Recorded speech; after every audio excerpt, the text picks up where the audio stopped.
더운 여름 아침에 출근 시간에 만원 버스예요. 만원 버스. 출근 시간 만원 버스에 한 노총각 집사님이 타셨습니다. 근데 사람이 너무 많죠. 만원 버스니까. 그러니까 겨우겨우 해집고 들어갔는데 몸이 꽉 낑기는 거예요.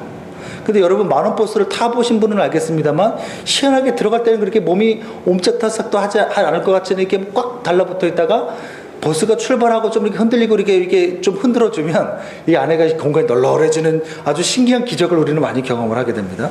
우리 한 번도 이렇게 자가용만 타고 한 번도 그걸 타보지 않으신 우리 이범택 집사님 잘 모르시겠지만은 그걸 타는 사람들은 알아요. 진짜 신기해요. 들어갈 때 꽉 막혔는데 좀 버스가 좀 흔들어줘요. 일부러 이게 버스 기사가 가다가 브레이크도 몇 번씩 밟아주면 이게 탁 널널해지는 희한한 경험을 하게 되는데, 아무튼 이 노총각 집사님이 막 겨우겨우 해치고 들어가서 중간쯤에 자리를 딱 잡았어요.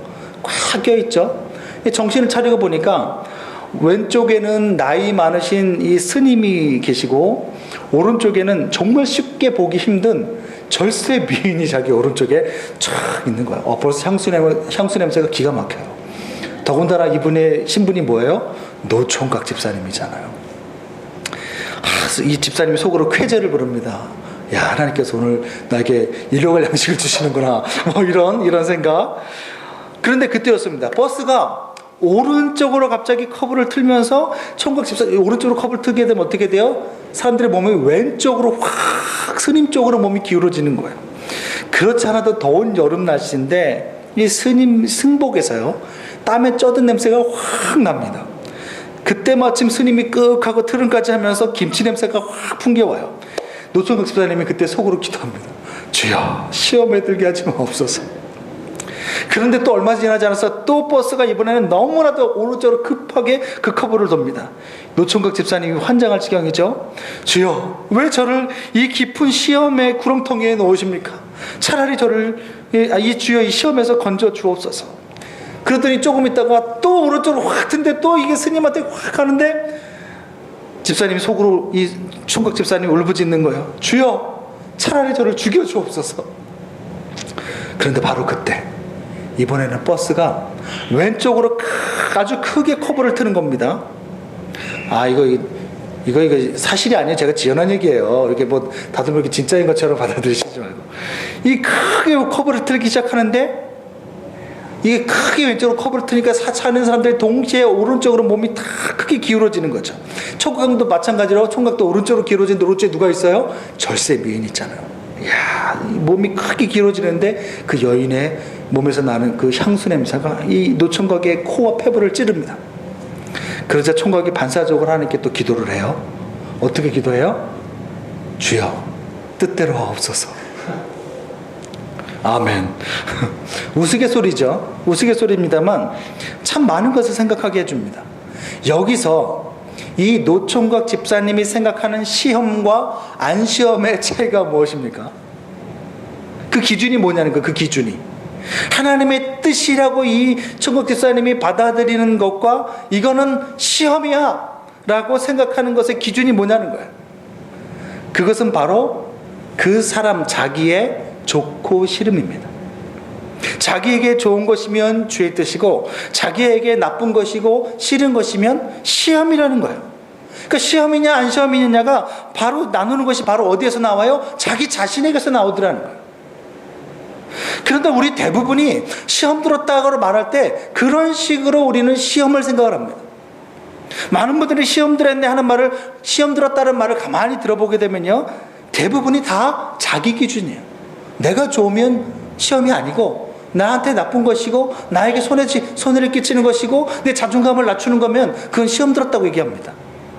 자신의 자존감을 무너뜨리는 일이 발생하잖아요. 교회건 바뀌건 100%입니다. 나는 시험 들었어 이렇게 얘기합니다. 우리는 이렇게 자기가 높아지고 잘되고 좋으면 시험이 아니라고 생각하고 하나님 뜻이라고 생각하고 자기가 드러나지 못하고 인정받지 못하면 시험이라고 생각을 해요. 분명히 말씀드리지만 그것은 시험이 아니고요 그분의 정욕이에요. 정욕이에요. 욕심이에요. 오늘 본문이 말하는 시험도 그런 종류의 시험을 말하는 것이 아닙니다. 오늘 본문에서 우리를 시험에 들게 하지 마옵소서라고 하는 이 기도는요, 우리가 생각하기, 내가 높아지고 내가 깔아뭉개지고 이런 것을 생각하는 것이, 이런 것을 말하는 것이 아니에요.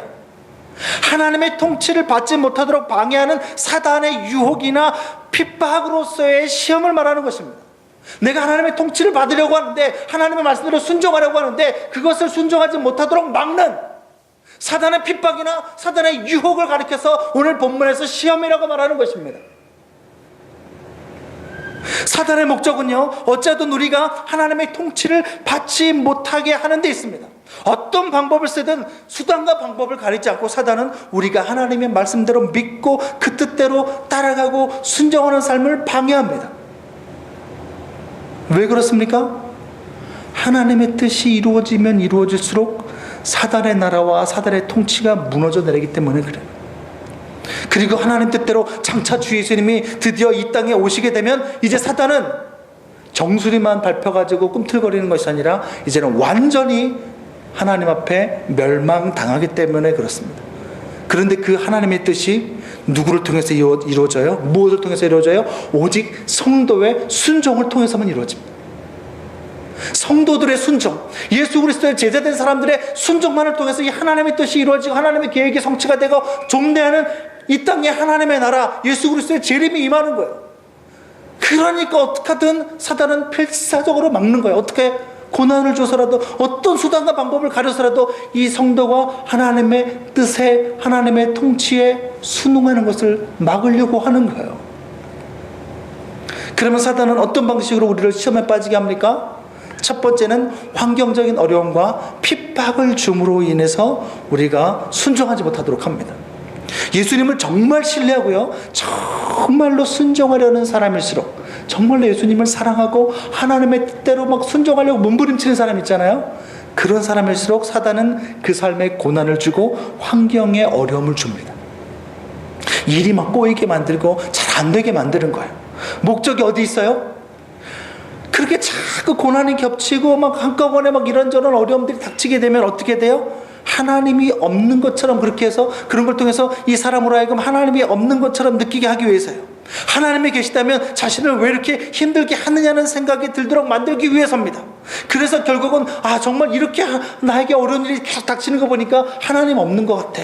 그러면서 결국은 하나님을 신뢰하고 말씀대로 사는 것을 포기하도록 만들기 위해서 환경에 어려움들을 주십니다.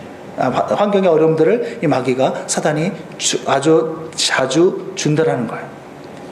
전에 있던 교회에서요, 옛날에 있던 교회에서 제가 제자반을 진행할 때 일입니다. 제자반에 대부분 오시는 분들이 이제 집사님 되시고 오래되셨거나 아니면 권사님들, 이런 분들이 주로 많이 오시는데, 그때 제자반에 아주 독특한 분이 오셨는데, 예수 믿은 지 2년도 채 안 됐어요. 2년도 채 안 됐는데 어찌나 열심인지 이 제자반까지 들어온 거예요. 그 성도님이 성경을 조금씩 배워가고 제대로 알아가면서 기적을 경험하기 시작하는 거예요. 기도에 대해서 제대로 알려드렸더니 기도하는 대로 하나님께서 그때마다 놀랍게 응답하시는 거예요. 그러니까 이 성도님이 너무나도 기뻐하는 거예요. 얼마나 기뻐하셨는지 몰라요. 기도하는 대로 하나님께서 이루어주신다고 매번 제자반 나올 때마다 막 하나님을 대해서 얘기하고, 어떨 때 눈물을 흘리면서 야, 하나님께서 이렇게 응답하셨다고 막 하는데 사람들이 막 박수치고 막 난리가 났었어요. 그러니까 이 성도님이 너무 좋아서 막 매일 콧노래를 부르고 막 노래를 부르고, 심지어 저한테, 우리 가정에, 우리 아내도 알 거예요.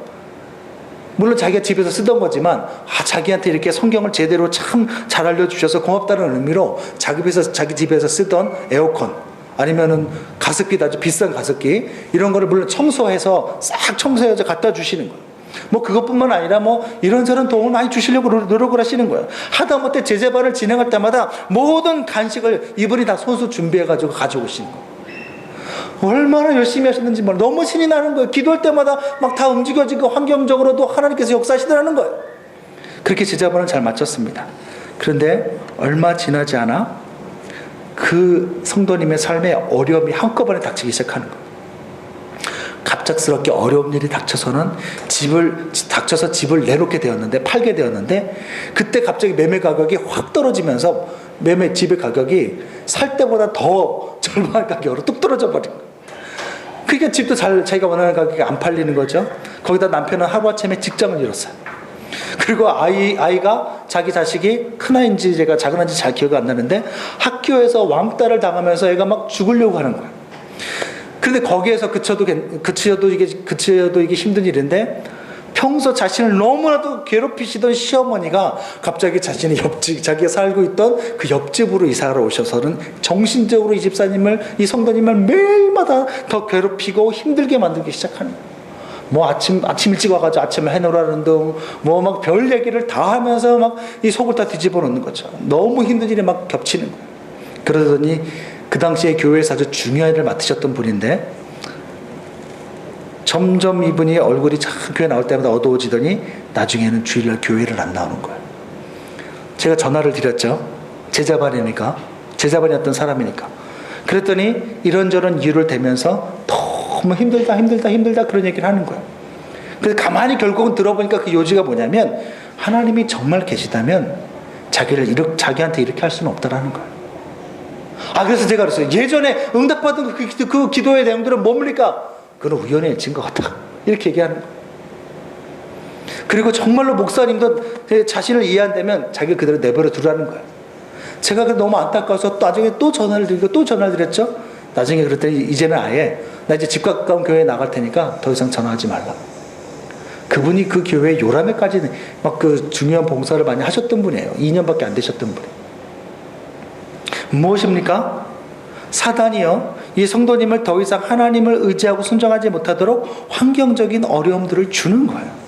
이처럼 사단은 살아있어서 우리가 말씀대로 살아가려 하면 반드시 핍박하고 고난으로 유혹을 합니다. 하나님의 살아계심을 의심하게 만드는 거예요. 그러나 그때 낭망하고 포기하면 안 되는 거예요.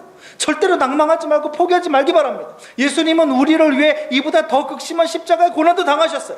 날 위해 당하신 그 주 예수님의 고난과 사랑을 생각해 보시면서라도 그 고난을 이겨낼 수 있어야 돼요. 일제는 어떤 집사님도 이런 간증을 하셨어요. 생각지 않게 암에 걸려가지고 암 수술을 받고 났더니 다 그 마취가 깨는데 너무 고통스럽더라는 거. 어쩜 고통스러워도 이렇게 고통스러운지 모르겠다.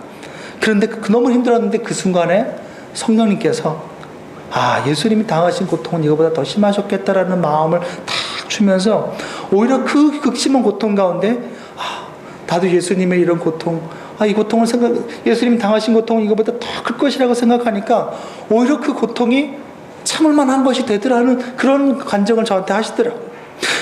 마찬가지라는 거예요. 우리도 정말 나 같은 죄인을 대신해서 십자가 지신 주 예수님을 바라보고 그 고난, 나 대신 당하신 주님의 고난을 생각한다면 그 당시에 그런 고난도 참아낼 수 있을 거예요. 그리고 더 중요한 것은 내가 예수님을 따르는 목적을 잡고 그런 환경적인 데에 두면은 안 된다는 것입니다. 그리고 반드시 기억하시기 바랍니다.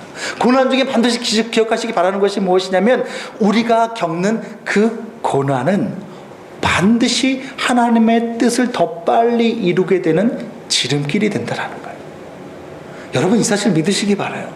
사단에게 그런 고난을 주도록 잠깐 하나님께서 허락하시는 이유는 오히려 그 고난을 하나님께서 승리로 바꾸시기 위함이에요. 하나님께서 사랑하는 당신의 성도, 당신의 백성, 당신의 자녀를 하나밖에 없는 아들이 예수님의 목숨까지 주고 사신 그 하나님을 왜 거기에 두시겠어요? 오히려 그 고난을 통해서 하나님의 뜻을 더 빨리 이루기 위한 하나님의 섭리예요. 그 대표적인 예가 누구입니까? 사도 바울입니다. 하나님 뜻대로 로마의 복음을 전하러 가는데도요, 바울이요 목숨을 무릅쓰고 하나님의 뜻을 받아서 로마의 심장에 가서 복음을 전하려고 배를 타고 가고 있어요. 그런데 거기에 역풍이 불어요. 심지어 나중에는 유라굴로라는 태풍까지 만납니다. 그 태풍이 얼마나 심했으면 하늘에 태와 달과 별마저도 보이지가 않고 칠흑같이 어둠이 계속되고 풍랑은 너무나 높게 이른 거예요. 그러니까 막 칠흑같은 어둠 속에서 약 14일 동안을 죽음의 공포 가운데 풍랑과 싸우면서 지냈어요. 지금 바울이 뭐하러 가고 있어요? 복음 전하러 가고 있잖아요. 하나님의 뜻을 받아서 하나님의 뜻대로 지금 하나님의 뜻을 이루어드리기 위해서 하나님 바라보면서 가고 있는데 왜 그런 길에 그런 고난이 오냐는 거예요. 사단이 살아있는 거예요. 못 가게 하라는 거예요. 막는 거예요. 그래서 역풍이 불게 하고 그래서 유라굴로는 광풍이 불어서 못 가게 막게 만드는 거예요. 그런데 그런 죽을 고비에서 하나님께서도 붙잡아 주셔서 살려주셨어요. 여러분, 여기서도 우리가 정말 우리가 나오는 이런 성경의 진리에서 우리가 얻을 수 있는 교훈이 뭐예요? 아무리 사단이 우리를 넘어뜨리려고 온갖 고난과 핍박을 줘도요, 하나님께서 지켜주신다는 거예요. 여러분, 그 사실을 믿으시기 바랍니다. 하나님께서 14일 동안 칠흑 같은 어둠 속에서 있는데 바울에게 얘기해서 걱정하지 마라. 네가 로마에 가서 복음 전하게 될 것이다 말씀하시고 정말 지켜주시더니 결국 한 섬에 다다르게 만드셨어요. 그래서 다 같이 구살생으로 그 276명이 다 살아납니다. 그런데 이번에는 상륙한 섬에서 이제 젖은 몸을 말리기 위해서 모닥불을 피우는데 어떻게 돼요? 그 모닥불 안에서 독사가 튀어나와서 그 276명의 그 수많은 사람, 거기다가 멜리데 섬에 있는 그 원주민들까지 하면 수백 명이 넘는데 그 중에서 딱 한 사람만 독사에 물려요. 누가 물려요? 사도 바울이 물려요. 희한한 일이죠. 왜 하필이면 바울만 물리는 거예요? 여러분, 하나님을 믿고 믿음의 길로 순종하고 따라가고 있는데 이상하게 일 있고 이거 안 되고, 내가 정말 믿음대로 살아가려고 몸부림치는데 이상하게 회사는, 이상하게 내가 하는 모든 일들이 더 안 되고 더 망하는 길로 가보는 것 같이 보여요. 다른 사람은 오늘도 잘 되고 하필 나만 그래. 276명이 다 살아났는데 하필 나한테 이 사도 바울만 독사에 물리는 거. 그 독사도 물리면 수천에 죽는 그런 맹독사에 물렸어요. 이게 도대체 무슨 일입니까? 아마 이 당시에는 사도 바울도 그런 고난의 상황들이 이해가 되지 않았을 것입니다. 그런데 그런 바울의 고난의 발자국을 우리가 가만히 따라가다 보면 사실은 그 고난이 바로 하나님의 뜻을 이루는 놀라운 역사의 길이요 지름길이라는 것을 보게 돼요. 여러분, 역풍을 만나요. 그래 유력을 노란 태풍 속에서 수많은 이 항해의 기술자들이, 바다에서 잔뼈가 굵은 사람들이 아무리 머리를 자르려고 노력을 해도 안 되는데 사도 바울이 그 가운데서 저 죽음도 두려워하지 않냐고, 내가 섬기는 하나님 나에게 이렇게 말씀하셨다 해가지고 그 말을 하는데 그 말대로 다 되는 거예요. 바울의 말대로 전원이 죽지 않는다 그랬는데 전원이 죽지 않고 정말로 한 섬에 다다르게 되는 거예요. 그러한 일련의 것들을 바라보면서 로마로 이 바울을 압송하는 로마의 백부장뿐만 아니라 그 배에 타고 있는 사람들까지도, 로마의 군사들까지도 바울이 섬기는 하나님을 인정하게 되고 바울을 하나님의 사람으로 인정하게 돼요. 그리고 그것이 결국 어떻게 되는 줄 아세요? 로마에 가는 길에 많은 곳을 이것저것을 계속 들려고 어떤 곳에서는 3개월이나 머물면서 그 로마 그곳에서 신앙생활하는 사람들의 신앙을 바울이 가는 곳마다 굳게 만들어주면서 로마로 더 가게 만드시는 거예요. 로마로 가는 길 내내 믿는 사람들을 자유롭게 만나게 되고 그들의 믿음을 더 굳게 세워주는 그런 일들을 하게 만들더라는 거예요. 그동안의 그 고통, 그 고난들이. 그것뿐만이 아닙니다. 그리고 독사에 물려도 죽지 않는 이런 바울을 보게 돼요. 독사에 물렸는데 안 죽어요. 안 죽게 되는 것을 보면서 그 섬에 있는 사람들이 바울을 보면서 이 사람은 신의 사람이다. 그러면서 이 바울이 전하는 예수 십자가의 복음을 받아들이게 되는, 그래서 그 멜리데라는 섬의 사람들이 복음화되는 하나님의 역사가 일어나더라는 것입니다. 뭐예요? 이것이 보여주는 바가 무엇입니까? 하나님은 우리가 받는 고난을 오히려 하나님의 뜻을 이루는 승리로 바꾸신다라는 거예요. 그러므로 성도는 고난이 없는 사람이 아니에요. 성도라는 것은 다 형통하고 그냥 뭐 어떤 그 고난이 없는 그런 사람이 아니라는 거예요. 그러니까 예수 믿으면 모든 것이 형통하고 모든 나쁜 일이 다 빗겨나간다는 것은 잘못된 환상이요 비성경적인 생각입니다. 오히려 바르게 믿을수록 사단이 그것을 막기 위해 핍박과 고난을 줍니다. 하지만 그럼에도 불구하고 말씀을 붙듣고 하나님 바라보면서 십자가 바라보면서 참고 견디는 자는 그 고난이 바뀌어서 승리가 되고 하나님의 역사가 되고 하나님의 살아있는 능력의 통로가 된다는 것입니다. 여러분, 이 사실을 믿으시기 바랍니다. 고난 중에 참고 하나님만 살아계심을 바라보면서 그것을 우리가 붙잡고 나아갈 때 오히려 그 고난이 바뀌어져요. 그 고난 가운데 기도하는 거예요. 하나님, 이 고난으로 인하여 내가 하나님의 말씀대로 순종하는 것을 포기하지 않기를 원합니다. 이런 사단의 핍박에서 나를 구하여 주옵소서. 그렇게 기도하며 견딜 때에 하나님께서 은혜를 베푸신다라는 거예요. 한국 교회에도 큰 영향을 미치고 있는 미국의 세들백 교회 리고렌 목사님이라는 분이 계십니다. 그런데 그분의 리고렌 목사님 아주 유명한 분이죠. 그분의 막내 아들이 지난 4월 5일 심각한 우울증과 정신병으로 총으로 자살을 했어요. 그 미국의 대형 교회에, 그리고 정말 엄청난 영향력을 미치는 이 목사님의 막내 아들이 27살의 나이에 자살을 한 것입니다. 근데 더 큰 충격은 뭐냐면, 이거를 목사님이 나중에 알게 된 것이 아니라 하필이면 자살을 한 그 현장에, 자살하고 난 직후에 현장에 목사님 부부가 도착을 해서 아들이 죽은 현장을 직접 본 거예요. 그 충격도 이루 말할 수 없는데, 경찰을 부르고 기다리는 내내 두 부부가 그냥 안고 부들부들 떨기만 했다라는 겁니다. 이로 인한 충격으로 이 리고렌 목사님은요, 지난 4월부터 4달 동안을 강단에 서지를 못했습니다. 너무 충격을 받으신 거예요. 그러다가 드디어 지난 7월 27일 날, 이제 거의 4달여 만에 다시 이제 강단에 서서 이제 첫 설교를 하셨는데, 근데 이런 말씀을 하시는 거예요. 첫 말씀이 뭐냐면, 정말로 이해할 수가 없다. 내가 하나님을 위해서 이렇게 애를 썼고, 특별히 아들이 살아있는 지난 27년 동안 매일 아침 첫 기도가 내 아들의 이런 정신병과 우울증이 치유되게 해달라고 그렇게 기도했는데, 오히려 이런 결과가 나타나는 것에 대해서 도무지 하나님의 뜻을 이해할 수가 없다. 그리고 한동안 내가 성경을 읽다가도 희망이라는 말, 소망이라는 말만 봐도 그 구절을 읽을 수가 없을 정도로 너무나도 고통이 극심했다라고 그런 고백을 합니다. 그런데 그런 이해할 수 없는 가운데서도 이 목사님 부부가 붙든 것은 바로 하나님의 말씀이었어요. 그래서 이 리고렌 목사님이 특별히 이사야 43장 2절 말씀과 그리고 히브리서 13장 5절 말씀을 자기가 붙들었노라고 그것을 읽어주십니다. 내가 물 가운데 지날 때에 내가 너와 함께 할 것이라. 강을 건널 때에 물이 너를 침몰하지 못할 것이며, 내가 불 가운데로 지날 때에 타지도 아니할 것이요 불꽃이 너를 사르지도 못하리니. 히브리서 13장 5절, 내가 결코 너희를 버리지 아니하고 너희를 떠나지 아니하리라 하셨느니라.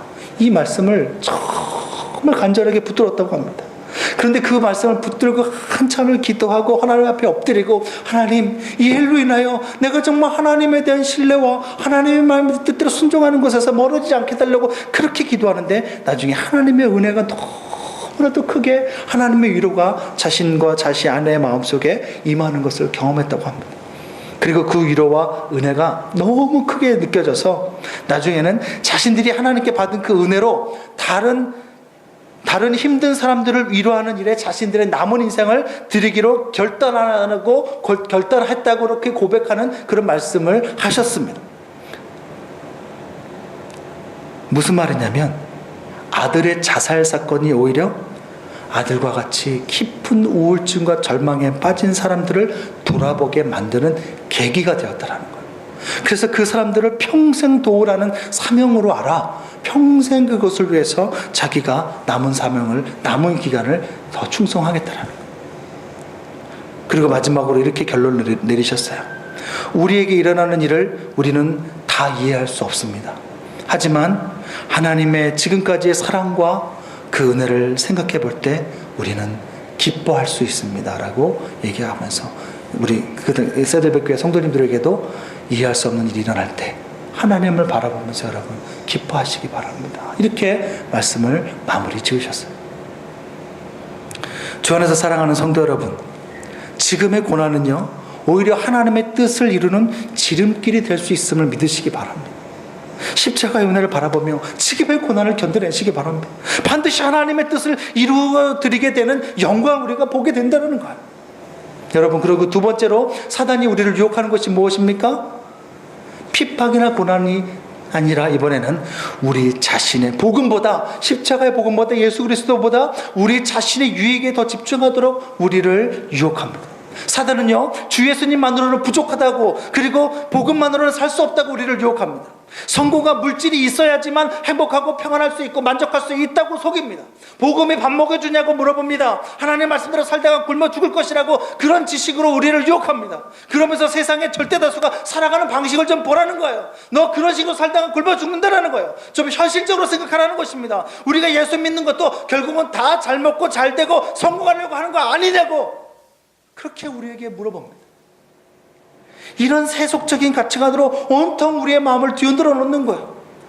너 혼자만 그렇게 살지 좀 마. 교회 안에도 절대 다수의 10이면 9, 100이면 99명이 예수 믿고 잘 되려고 예수 믿어. 왜 너 혼자만 유별나? 그렇게 하지 마.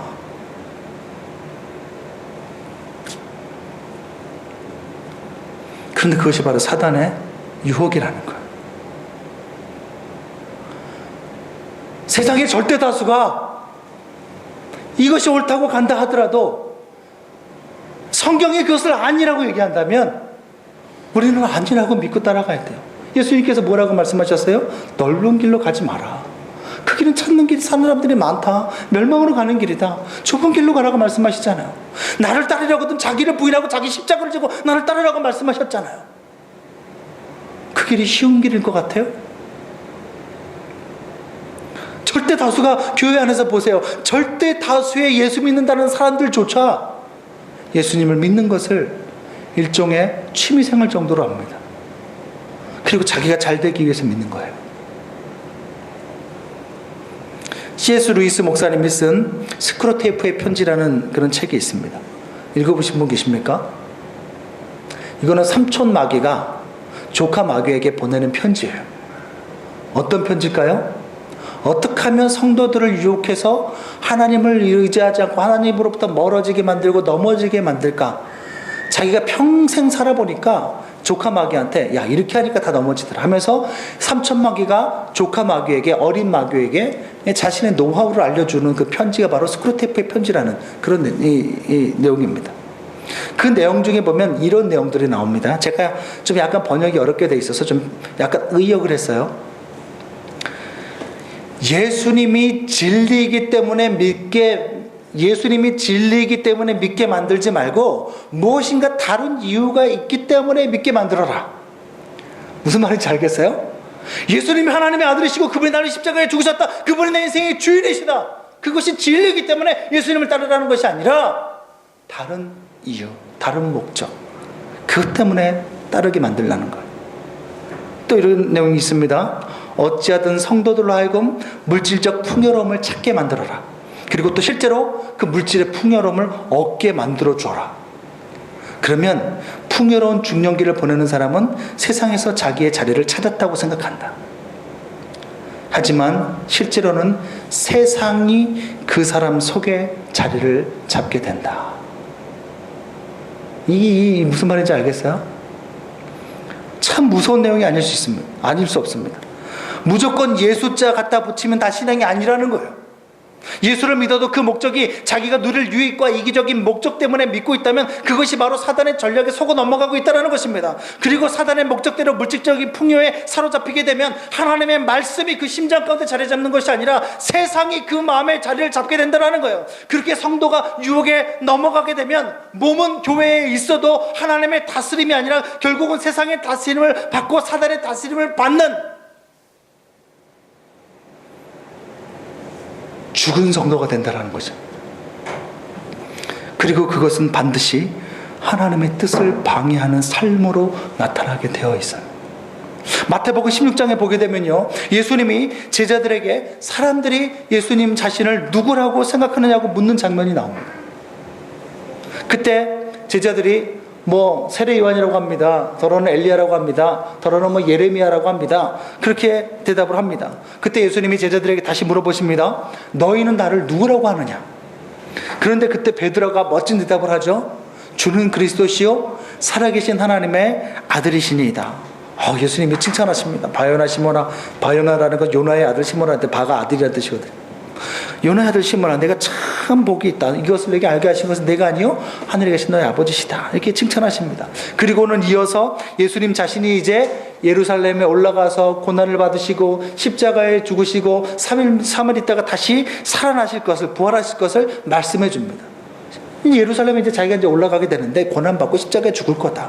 그리고 다시 살아날 거다. 그런데 그때 베드로가 또 나섭니다. 아주 강하게 예수님을 붙잡고는 항변을 합니다. 주여, 그리 마옵소서. 이 일이 결코 주께 미치지 아니하리이다. 본문에는 항변했다고 나오는데 원문상 실제 언어의 뜻은요, 큰 소리로 꾸짖고 붙들고 흔들면서 책망했다는 뜻이에요. 예수님 붙들고 막 흔들면서 뭐 큰 소리로 막 그냥 꾸짖듯이 책망을 했다는 뜻이에요. 왜 이렇게까지 심하게 막 과하게 반응을 합니까? 예수님이 죽게 되면 자기가 생각했던, 자기가 이뤘던 그 계획이 다 무너져 버리고 틀어져 버리기 때문에 그래요. 예수님이 그리스도라는 걸 지금 베드로가 알아요, 몰라? 알고 있어요. 하나님께서 알려주셔서 깨달았어요. 예수님이 바로 초인간적인, 초능력적인 어떤 그런 슈퍼의 능력을 가지고 있는 메시아라는 것을 베드로가 알고 있어요. 근데 베드로의 마음속에 있는 예수님은 메시아가 돼서 그 놀라운 힘을 가지고 로마를 무너뜨리고 로마를 정복하고 이스라엘의 새로운 왕으로 등극하게 되게 되면 자기가 그때 뭔가 자리를 얻게 될 줄 알았어요. 그것을 바라고 지금까지 그 처자식도 다 버리고 예수님 쫓아다닌 겁니다. 그런데 그렇게 허망하게 죽는다고 하니까 이 분노가 일어나는 거예요. 분노가 일어나는 거예요. 소리를 지르는 거예요. 나는 뭐냐는 거예요, 지금. 그런데 겉으로 보기에는 누구보다도 주 예수님을 걱정하는 것처럼, 주여, 이 일이 주께 이르지 못하겠어. 하나님 못하면 이르지 않을 것입니다. 주님 그러지 마십시오라고 막 강하게 얘기하는데, 근데 그때 베드로를 향해서 예수님이 뭐라 그래요? 야, 참 네가 날 걱정 많이 하는구나. 참 네 마음이 가상하다. 너는 정말 내 수제자 맞다. 이렇게 얘기하는 것이 아니라, 사탄아, 내 뒤로 물러가라. 너는 나를 넘어지게 하는 자로다. 네가 하나님의 일을 생각지 아니하고 오히려 사람의 일을 생각하는도다. 사람의 일을 생각하는도다. 그렇게 꾸짖으시는 거예요. 베드로에게 네가 지금 한 짓이 사단적인 짓이라는 거예요. 지금 네가 나를 걱정해서 붙들고 막 신앙적인 것으로 포장을 해가지고 나를 걱정하는 것 같이 얘기하는데, 야, 너 그거 지금 사단적인 짓이야 지금. 이게 왜 사단적인 짓이에요? 예수님이 십자가에 죽으시고 부활하셔야지만 하나님의 구속의 계획들이 진행이 된단 말이에요. 그게 하나님의 뜻이에요. 그것이 예수님이 이 땅에 오신 이유예요. 그런데 베드로가 자신의 유익, 자신이 얻을 그 유익을 위해서 그걸 정면으로 막아서는 거예요. 여러분, 여기서 베드로를 유혹한 사단의 시험이 무엇이었습니까? 예수님이 막 꾸짖는 거야. 이 마귀야, 너희들 물러가라. 그 얘기를 듣고 베드로가 마음에 상처를 받은 것, 그것이 이 시험입니까? 우리는 그렇게 생각하잖아요. 교회 생활하다가 내가 상처받고 내 자존감이 무너뜨리고 내가 뭔가 이득이 없으면 그럼 내가 상처받았다고 하고 내가 시험받았다고 하잖아요. 제발 이런 이기적인 차원에서 좀 벗어나시기 바랍니다. 여기서의 베드로가 받은 유혹은 하나님의 뜻보다는 자신의 이익 때문에 예수님을 따르라는 사단의 유혹, 거기에 넘어간 거예요. 베드로 받은 유혹이 뭐예요? 예수님을 따르는 목적이 하나님의 계획을 성취하는 데 있는 것이 아니라 자신의 유익을 위해서 따르려고 했던 그 시도, 그래서 예수님의 앞을 딱 가로막은 것, 그것이 바로 베드로가 넘어간 사단의 유혹이에요. 그게 바로 시험에 들은 것입니다. 여기서 발견되는 놀라운 사실이 무엇입니까? 교회 안에서 하는 신앙생활이라고 다 그것이 신앙의 모습이 아니라 때로는 사단적인 일이 될 수 있다는 거예요. 아주 무서운 말이죠. 자신의 유익만을 위해서 기도하고 자신이 인정받기 위해서만 봉사하는 사람들은 오히려 많은 성도들을 하나님께로 이끌기는커녕 하나님으로부터 실족받게 만들고 하나님의 통치에서 멀어지게 만든다는 거예요. 그것이 무엇입니까? 결국은 하나님의 백성을 하나님으로부터 멀어지게 만들고 말씀으로부터 멀어지게 만드는 것이 바로 누구라는 거예요? 성도들이라는 거예요. 권사님들이라는 거예요. 교회 직분자들이라는 거예요.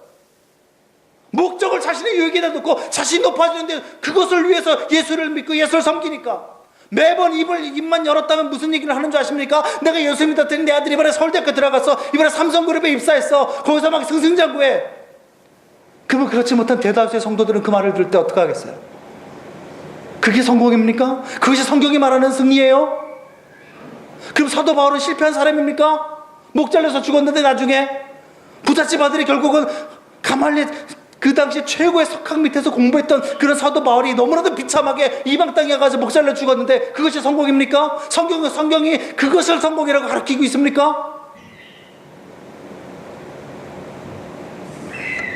그렇게 예수를 따라가고 있으면 믿어도 자신의 유익을 위해서, 자신이 높아지는 것을 위해서, 자신의 형통한 걸 위해서 믿고 따라가는 사람들 때문에 더 많은 믿음이 연약한 사람들이 하나님으로부터 멀어지게 되고 하나님의 말씀을 순종하는 데서 멀어진다라는 거예요. 그리고 그 모든 것을 주장하는 것이 바로 교회 목사들이라는 것입니다. 참 안타깝죠. 저부터도 안타까워요. 그러므로 우리는 하나님께 간절히 기도해야 됩니다. 뭐라고 기도해요? 하나님의 뜻보다는 내 뜻과 내 유익에 집중하게 만드는 이런 사단의 유혹에서 나를 건져 주옵소서. 예수님을 믿고 따르고 섬기는 것이 그 사랑 때문이 아니라 그 예수 그리스도께서 살아계시다는 것이 진리이기 때문이 아니라 뭔가 나에게 유익이 있어서 따르려고 하는 이런 내 마음의 연약함을 주님 건져 주옵소서. 주님 붙들어 주옵소서. 주님 나 좀 예수님께 내 시선이 고정되게 해주세요. 하나님의 뜻이, 하나님 아버지의 마음이 내 마음에 부어주셔서 주님의 눈물이 있는 곳에 내 눈도 그 주님의 같은 동시에 그 눈을 가지고 나도 그 땅을 바라보면서 주의 슬픔이 주님의 가슴 아파하는 곳에 나도 가슴 아파하고, 하나님께서 슬퍼하시는 곳에 나도 슬퍼하고, 하나님께서 기뻐하실 때 나도 기뻐하고, 하나님 그런 삶이 좀 되게 해주십시오.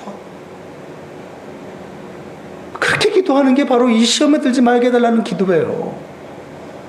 교회에서는 내가 높임받지 못하고 내가 사람들한테 상처받은 것 때문에 그게 시험 들은 것이 아니고 그것은 욕심이에요. 종교생활이고.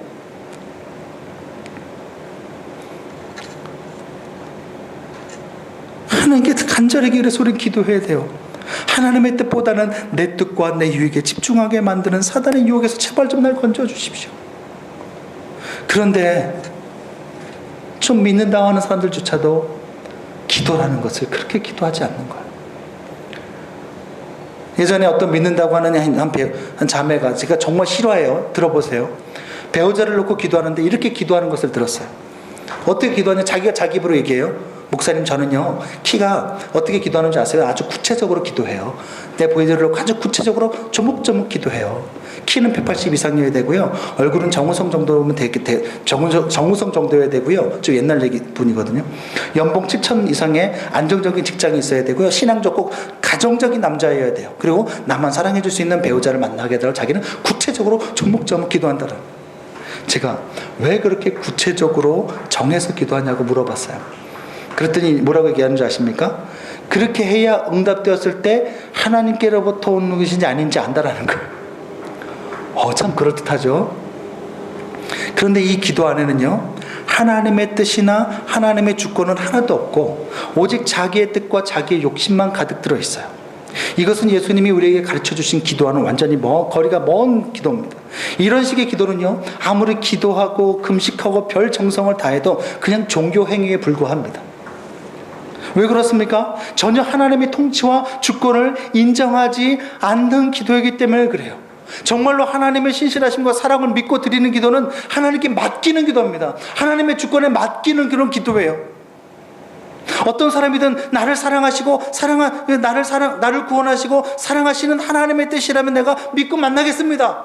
이런 게 정말 배우자를 놓고 하는 기도예요. 하나님, 어떤 자매든 어떤 형제든 하나님께서 저를 사랑하시고 저를 구원하시고 저와 함께 계시니까 그 하나님의 뜻이라면 내 주인님의 뜻이 오니 어떤 사람이든 내가 결혼하겠습니다. 그렇게 기도하는 게 맞는 거예요. 그게 하나님의 주권을 인정하고 하나님의 통치를 받고 사단적인 그런 유혹에 넘어가지 않는 기도예요.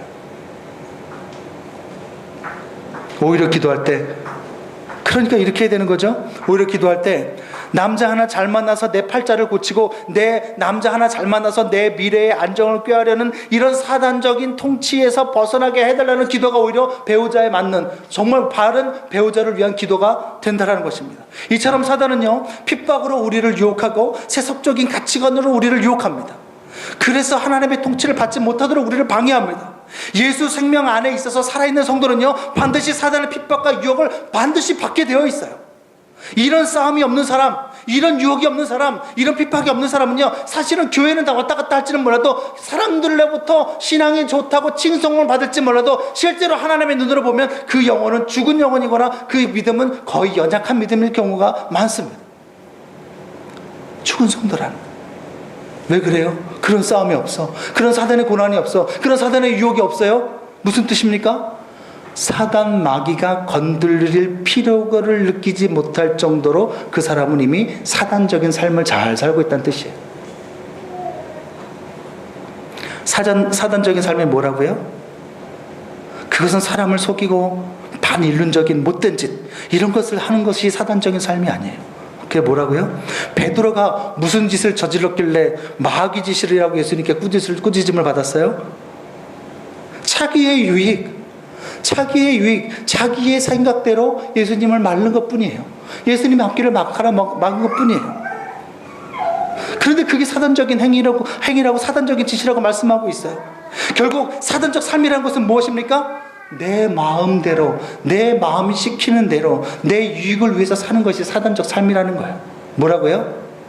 내 마음대로, 내 마음 내키는, 내 기분 내키는 대로 내 유익을 위해서 살아가는 게 사단적인 삶이에요. 왜 그래요? 그것이 바로 하나님의 간섭을 싫어하는 우리의 타락한 본성이기 때문에 그래요.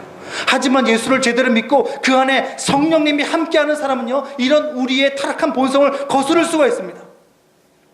우리 안에 또 다른 본성이 있는 거예요.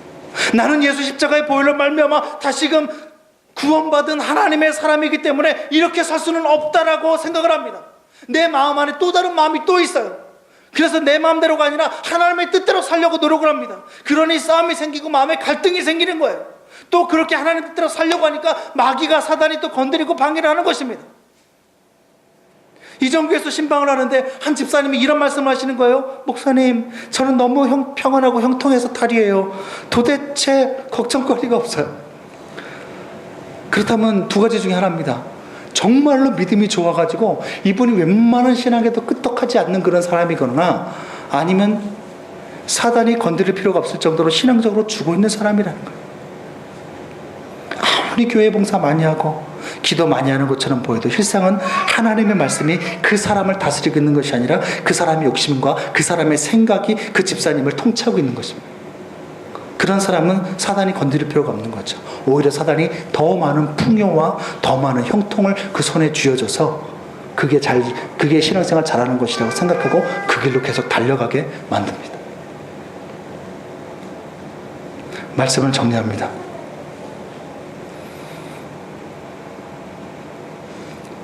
오늘 기도가 무엇입니까? 하나님께서 우리를 사단이 주는 유혹과 시험에 들지 않도록 붙들어 달라라는 기도예요. 이것은 사단의 속임수에 빠져서 하나님의 통치를 거부하는 삶을 살지 않게 해달라는 그런 기도입니다. 핍박이 있어요. 그럼 핍박이 계속되다 보면 하나님이 계시지 않는 것 같이 느껴져요. 아니면 유혹이 있어요. 어떤 유혹이에요? 계속해서 세상적인 가치관으로 세상의 모든 절대 다수의 사람이 자기 자신은 자기의 유익을 위해서 하나님을 섬겨요. 하나님을 섬겼더니 이런 유익이 내게 있더라고 계속해서 그런 말을 퍼뜨려요. 그래서 하나님 잘 섬기는 사람일수록 세상적으로도 형통하고 잘 된다고 얘기해요. 물론 그럴 수도 있어요. 중요한 것은 그것이 성경의 지표가 아니라, 성공의 지표가 아니라 그 사람을 통해서 하나님의 영광 받으시고 하나님의 뜻이 이루어지느냐가 하나님의 사람답게 승리하는 삶을 사느냐 안 사느냐의 문제라는 거죠. 그런데도 불구하고 자신의 유익 때문에 자꾸만 하나님을 섬기게 만들어요. 그런 유혹에서 벗어나야 된다는 거죠. 거기서 벗어나게 해달라고 기도해야 된다는 것입니까? 나아가 그런 사단의 핍박을 이겨내고 유혹을 벗어내려는 몸부림이 우리 삶에 있어야 된다는 것입니다. 근데 그것이 우리의 능으로, 우리 힘으로 되지 않기 때문에 우리는 하나님께 간절히 기도하는 거예요. 하나님 도와주십시오. 하나님 도와주십시오. 나를 위해서 당신의 아들까지 내어주신 하나님, 내가 이 하나님을 섬기는 이 순수한, 이 순결한, 정결한 이 마음이 사단에게 빼앗기지 않게 주님 도와주옵소서. 사단의 핍박에, 사단의 유혹에 내가 하나님의 통치를 벗어나지 않도록 하나님 나를 붙들어 주옵소서. 내가 인간적인 유익 때문에 하나님 떠나지 않도록 도와주십시오. 내가 핍박 때문에 하나님을 사랑하는 이 마음이 무너지지 않도록 주님 도와주십시오. 이것이 우리를 시험에 들지 않게 해달라는 그런 기도인 것입니다. 그렇게 기도할 때에 사단, 이 사망과 어둠의 권세를 물리치신 주 예수님께서 그 기도를 반드시 들어주시고 저 여러분을 그런 몸부림, 그런 기도가 있을 때 반드시 붙들어 주시고 은혜 주시고 저 여러분을 통해서 하나님의 놀라운 역사를 이루어 가실 것입니다.